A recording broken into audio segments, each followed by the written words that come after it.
મિત્રો આજે આપણે ગળપણ ખટાશ અને તીખાશથી એક એવી રેસીપી બનાવવાના છે જે તમે નહીં જ બનાવી હોય આ રીતથી. તો ચાલો જોઈ લઈએ સરસ મજાની નવી રેસીપી. આજે મિત્રો રેસીપી આપણે બનાવવા જઈ રહ્યા છે. જો પરફેક્ટ માપ સાથે બનાવશો તો પહેલી જ વારમાં એકદમ પરફેક્ટ જ બનશે.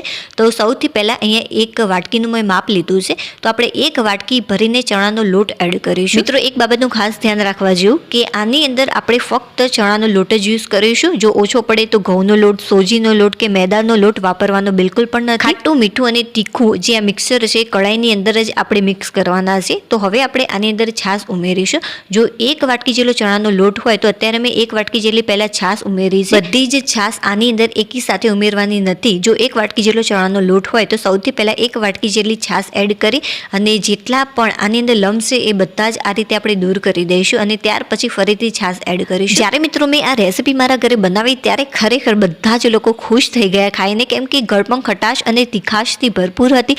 જાણે આપણે ખમણ ઢોકળા ખાઈએ છીએ સેમ એવી લાગે છે. પણ આની અંદર એક વસ્તુની કમી રહી ગઈ, એ હતી ચટણી. જો ચટણી બનાવી હોય તો ચાર ચાંદ લાગી જાય. ચાલો ફરીથી હું આની અંદર છાશ એડ કરું છું. તમે જોઈ શકો છો કે જે લમ્સ હતા એ ઘણા બધા દૂર થઈ ગયા છે. તો એક વાટકી ભરીને મેં ફરીથી છાશ એડ કરી છે. ફરીથી આને આ રીતે આપણે મિક્સ કરતા રહીશું. અને હા મિત્રો, રેસીપીની વાત કરું તો દરેકને બધું જ ફટાફટ આવડી નથી જતું. જેમ કે રેસીપી મારો 17 વર્ષનો અનુભવ છે, એટલા માટે હું સરસ આવી નવી રેસીપી વિચારી શકું છું અને સારી એવી ટેસ્ટી બનાવી પણ શકું. કલર્સ ગુજરાતી જે ચેનલ છે એની અંદર મારો શો આવેલો છે 2 વાર. એની અંદર પણ મેં બહુ જ સરસ રેસીપી તૈયાર કરી. ચમચીની મદદથી મેં સારી રીતે આને મિક્સ કરી લીધું છે. હવે જે નાના લમ્સ છે એ આપણે આ રીતે હાથ વડે થોડા મસળીશું કે જેથી આ જે બધા જ લમ્સ છે એ દૂર થઈ જશે અને સરસ મજાનું આપણું સ્મૂથ બેટર તૈયાર થશે. જો તમને એવું લાગે કે વધારે પડતા લમ્સ છે તો તમારે શું કરવાનું, મિક્સર જારની અંદર આને ફાઇન ક્રશ કરી લેવું કે જેથી ઝંઝટનું કામ બિલકુલ પણ તમને નહીં લાગે. એક જ વારમાં સારી રીતે આ ક્રશ થઈ જશે. તમે એ જોઈ શકો છો કે 1 થી 2 મિનિટની અંદર આ સરસ રીતે આપણું બેટર તૈયાર થઈ ગયું છે. હવે મિત્રો મસાલાની વાત કરીએ તો જો ચટાકેદાર મસાલા એડ કર્યા હશે તો જ આ વધુ ટેસ્ટી લાગશે. તો સ્વાદ અનુસાર અહીંયા મેં મીઠું એડ કર્યું છે, 5 ચમચી જેટલી હળદર અને થોડુંક મરચું એડ કરીશું. લાલ મરચું પાવડર એ મેં 2 નાની ચમચી જેટલું લીધું છે.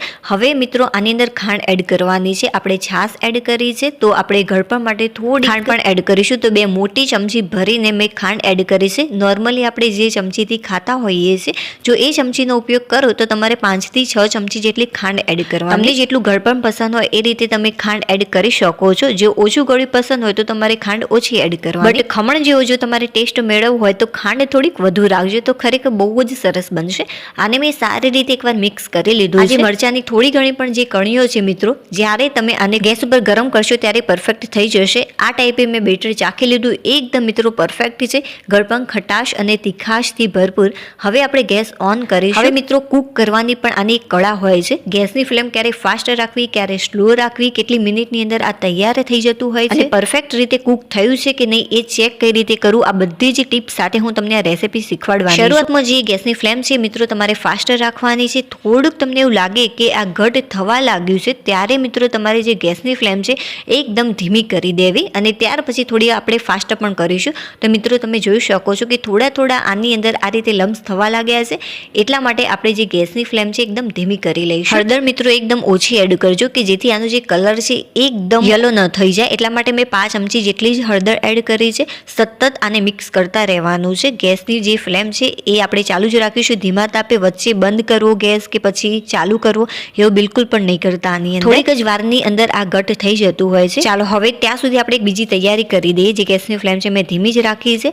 હવે અહીંયા મિત્રો મેં લીધી છે એક પ્લેટ, એક મોટી સાઈઝની પ્લેટ લઈશું અને આની અંદર આપણે તેલ થોડુંક લગાવી લેવાનું છે. મિત્રો આપણે જ્યારે ખાંડવી બનાવતા હોઈએ છીએ તો એની અંદર બહુ જ બધી ઝંઝટ રહેતી હોય છે કે વધારે પડતું મિક્સર કૂક ન થઈ જવું જોઈએ અથવા તો કાચું ન રહેવું જોઈએ. ત્યાર પછી એને પાથરવાની, એના રોલ વાળવાની ખરેખર બહુ જ ઝંઝટનું કામ છે. જો એની જગ્યાએ તમે આ રીતે ખાંડવી બનાવશો તો એકદમ સરળ રહેશે. આને ખાંડવી બાઇટ્સ પણ આપણે કહી શકીએ છીએ. બટ આની અંદર મરચું અને મેં ખાંડ એડ કર્યું છે કે જેથી આ સ્વાદિષ્ટ ખમણ ઢોકળા જેવી લાગે. અને આની અંદર એ પણ બહુ જ જરૂરી પોઈન્ટ છે કે જો વધારે પડતી આ કૂક થઈ જશે ખાંડવી બાઈટ, તો પણ ચિંતા કરવાની જરૂર નથી, કેમ કે આપણે આને પાથરવાની તો બિલકુલ છે જ નહીં. પણ હા, પ્રોપર રીતે કૂક થયેલી હોવી જોઈએ કે જેથી આપણે કટ કરીએ ત્યારે બિલકુલ પણ ચપ્પામાં ચોંટે નહીં. એ માટે જે મિક્સર છે એને આપણે પ્લેટ ઉપર આ રીતે લગાવવાનું છે, અને પ્લેટ ઉપર તેલ કે ઘી બિલકુલ પણ નથી લગાવવાનું, ડાયરેક્ટ જ આપણે આ રીતે લગાવીશું. ઘણા લોકો ખાંડવી બનાવે તો શું કરે કે પ્લેટ ઉપર ઘી અથવા તો તેલ લગાવે, કે જેના કારણે જે ખાંડવી છે જ્યારે આપણે સ્પ્રેડ કરીએ ત્યારે બરાબર રીતે સ્પ્રેડ જ ન થાય. એટલા માટે એવું બિલકુલ પણ ન કરશો. જ્યારે ખાંડવી બનાવો ત્યારે ડાયરેક્ટ જ આ રીતે સ્પ્રેડ કરો. મિત્રો, જે મિક્સર છે મને થોડુંક કાચું લાગ્યું, એટલા માટે આપણે શું કરીશું, થોડીક વાર માટે આને ફરીથી કૂક કરી લઈશું 1 મિનિટ માટે, અને ત્યાર પછી આપણે ચેક કરી લઈશું. 1 મિનિટ જેટલો સમય થઈ ગયો છે, ફરીથી આપણે એ પ્રોસેસ કરીશું. તો થોડુંક અહીંયા હું મિક્સર લઉં છું અને આ રીતે આપણે સ્પ્રેડ કરીશું. એકદમ પાતળું સ્પ્રેડ કરવાનું, અને આને સારી રીતે ઠંડુ પણ કરવાનું. જો ઠંડુ નહીં પડ્યું હોય તો પણ આ વળશે નહીં, મતલબ કે આના રોલ સારા નહીં બને. તો થોડીક વાર માટે આને ઠંડુ કરી લઈશું. અને હા મિત્રો, મારી આ રેસીપી તમને થોડીક પણ પસંદ આવી તો પ્લીઝ વિડીયોને લાઈક કરી દેજો, અને ચેનલ ઉપર નવા હોય તો ચેનલને સબસ્ક્રાઈબ કરી લેજો. ચાલો, મિક્સર આપણું ઠંડુ થઈ ગયું છે, તમે જોઈ શકો છો એકદમ આસાનીથી આ રોલ બની રહ્યા છે. તો આ પરફેક્ટ છે. હવે આપણે જે ગેસની ફ્લેમ છે એ ઓફ કરી દઈશું, અને જે થાળી આપણે તેલથી ગ્રીસ કરી હતી એની અંદર આ બધું જ મિક્સર આપણે લઈ લઈશું. હવે મિત્રો, અહીંયા મેં એક વાટકીનો ઉપયોગ કર્યો છે. વાટકી ઉપર સારા એવા પ્રમાણમાં તમારે તેલ લગાવવાનું, અને તેલ લગાવ્યા પછી આપણે આ રીતે આને પ્રેસ કરીશું. જો થોડુંક એવું લાગે કે ચીપકી રહ્યું છે વાટકીમાં, તો ફરીથી થોડુંક તેલ લગાવી લેવું, કે જેથી બિલકુલ પણ વાટકીમાં આ ચીપકશે નહીં, અને સરસ મજાની ખાંડવી બાઇટ્સ આપણી તૈયાર થશે. જો મિત્રો, જે આપણે પ્લેટની અંદર ખાંડવી પાથરી હતી એ પણ તમે જોઈ શકો છો કે કેટલી સરસ ખાંડવી બને છે. બહુ જ સરસ બની છે આ પણ. તો તમે આ રીતે રોલ પણ વાળી શકો છો, બટ આ ઝંઝટનું કામ છે એટલા માટે મેં રોલ નથી વાળ્યા. ખરેખર સુપર્બ લાગે છે, એ વન બની છે. ચાલો, હવે આપણે આને નાના ટુકડામાં કટ કરી લઈશું. તો મિત્રો, તમે જોઈ શકો છો કે ચપ્પામાં બિલકુલ પણ ચીપકતી નથી, મતલબ કે જે આપણી ખાંડવી છે એ પરફેક્ટ રીતે કૂક થઈ છે. અને મેં નાના ટુકડામાં કટ કરી લીધી છે. હવે દાળિયાની અંદર 1 ચમચી જેટલું તેલ લઈ, તેલ થોડું ગરમ થાય ત્યાર પછી નાની 1 ચમચી જેટલી રાઈ, 6 થી 7 જેટલા મીઠા લીમડાના પાન એડ કરીશું. હવે જે ગેસની ફ્લેમ છે આપણે બંધ કરી દેવાની. તમને પસંદ હોય તો તમે આની અંદર નાની ચમચી જેટલા તલ પણ એડ કરી શકો છો, તો પણ આ વધુ ટેસ્ટી લાગશે.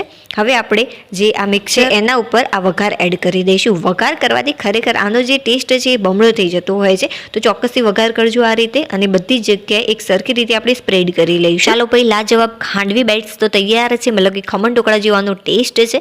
તો હવે આનો ટેસ્ટ કરી લે કે કેવા બન્યા છે ફાઇનલી. ઉપરથી થોડી કોથમીર એડ કરીશું ડેકોરેશન માટે. મિક્સર કૂક થતા ફક્ત 5 મિનિટ જેટલો જ સમય લાગ્યો હતો. ચાલો આનો ટેસ્ટ કરી લો. અરે વાહ ફ્રેન્ડ્સ, ખરેખર સુપર્બ છે.